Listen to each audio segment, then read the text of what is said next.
IPL അവസാന group ഘട്ട മത്സരത്തിൽ ഇന്ന് RCB ലക്നൌവിനെയാണ് നേരിടുന്നത്. ഇതാദ്യമായിട്ടാണ് IPL ചരിത്രത്തിൽ ഗ്രൂപ്പ് ഘട്ടത്തിന്റെ അവസാന മത്സരം വരെ ക്വാളിഫയറിന്റെ ചിത്രം നിർണ്ണയിക്കാനായി പോകുന്നത്. നിലവിൽ ക്വാളിഫയർ 1 പഞ്ചാബ് കിങ്സ് യോഗ്യത നേടിയപ്പോൾ രണ്ടാം സ്ഥാനത്ത് ഗുജറാത്തും മൂന്നാം സ്ഥാനത്ത് RCBയും നാലാം സ്ഥാനത്ത് മുംബൈയുമാണ്. ആദ്യ എലിമിനേറ്ററിനായി മുംബൈ ഇന്ത്യൻസ് തയ്യാറാകുമ്പോൾ ഇന്ന് RCB വിജയിക്കുകയാണെങ്കിൽ അവർ ക്വാളിഫയർ 2ലേക്കും ഇന്ന് തോൽവിയേറ്റു വാങ്ങുകയാണെങ്കിൽ അവർ എലിമിനേറ്ററിലേക്കുമായിരിക്കും പോവുക. അതുകൊണ്ട് തന്നെ ഈ മത്സരത്തിന്റെ ഒരു പ്രിവ്യൂ ആണ് വീഡിയോയിലൂടെ നിങ്ങളുമായി പങ്കുവയ്ക്കുന്നത്.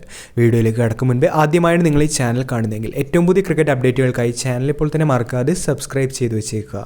വിദേശ താരങ്ങളുടെ അവൈലബിലിറ്റി തീർച്ചയായിട്ടും RCBയെ സംബന്ധിച്ച് ചെറിയ രീതിയിൽ തലവേദനയായി മാറുന്നുണ്ട്. ഇതിൽ തന്നെ RCBക്ക് വേണ്ടി വമ്പൻ പ്രകടനങ്ങളുമായി കളനിറഞ്ഞ ടിം ഡേവിഡ് ഇന്ന് ടീമിന് വേണ്ടി കളിക്കില്ല എന്നുള്ളൊരു അപ്ഡേറ്റാണ് അവസാനം എത്തിയിരിക്കുന്നത്.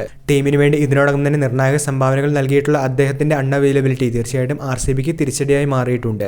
ടിം ഡേവിഡിന് പകരക്കാരനായി ഇന്നത്തെ മത്സരത്തിൽ ലിയാം ലിവിങ്സ്റ്റൺ ആയിരിക്കും കളത്തിലേക്ക് എത്തുക എന്നാണ് RCBയുടെ ഭാഗത്തു നിന്നും വരുന്ന പ്ലേയിങ് 11 റിപ്പോർട്ടുകളിൽ കാണുന്നത്. അതേസമയം ദക്ഷിണാഫ്രിക്കൻ ദേശീയ ടീമിലേക്ക് തിരികെ പോയ ലുങ്കി എൻഗിഡിക്ക് പകരക്കാരനായി ജോഷ് ഹേസൽവുഡ് ഇന്ന് ടീമിലേക്ക് മടങ്ങിയെത്തുമെന്നുള്ള ഏറ്റവും ആശ്വാസകരമായ റിപ്പോർട്ടും RCBയിൽ നിന്നും വന്നിട്ടുണ്ട്.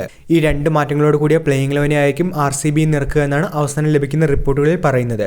അതുകൊണ്ട് തന്നെ Phil Salt, Virat Kohli, Mayank Agarwal, Rajat Patidar, Liam Livingstone, Jitesh Sharma, Romario Shepherd, Krunal Pandya, Bhuvneshwar Kumar, Josh Hazlewood, Yash Dayal, Suyash Sharma എന്നിവരടങ്ങുന്നതായിരിക്കും RCBയുടെ ഇന്നത്തെ ലൈനപ്പ്. ജയത്തോടുകൂടി ടൂർണമെന്റ് അവസാനിപ്പിക്കുകയും അതോടൊപ്പം തന്നെ RCBയുടെ ക്വാളിഫയറിലേക്കുള്ള വഴിമുടക്കുകയും തന്നെയായിരിക്കും ഇന്ന് ലക്നൌവിന്റെ ലക്ഷ്യം. ഏഡൻ മാർക്കത്തിന് പകരം വിദേശ താരമായ മാത്യു ബ്രഡ്സ്കെ ഇന്ന് ടീമിന് വേണ്ടി കളിക്കാനായി എത്തുമെന്നാണ് അവരുടെ പ്ലേയിങ് 11മായി ബന്ധപ്പെട്ട അപ്ഡേറ്റിൽ പറയുന്നത്. Mitchell Marsh, Nicholas Pooran, Rishabh Pant, Ayush Badoni, Abdul Samad, Himmat Singh, Digvesh Rathi, Avesh Khan, Akash Deep, Will O'Rourke, Akash Singh എന്നിവരായിരിക്കും ഇന്ന് ലക്നൌവിന്റെ പ്ലേയിങ് 11ൽ ഉണ്ടാവുക.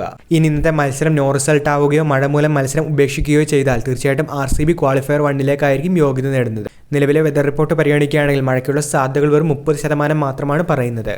വീഡിയോ അവസാനിക്കുന്നു. പുതിയ ക്രിക്കറ്റ് അപ്ഡേറ്റുകൾക്കായി ചാനൽ ഇപ്പോൾ തന്നെ മറക്കാതെ സബ്സ്ക്രൈബ് ചെയ്തു വെച്ചേക്കുക.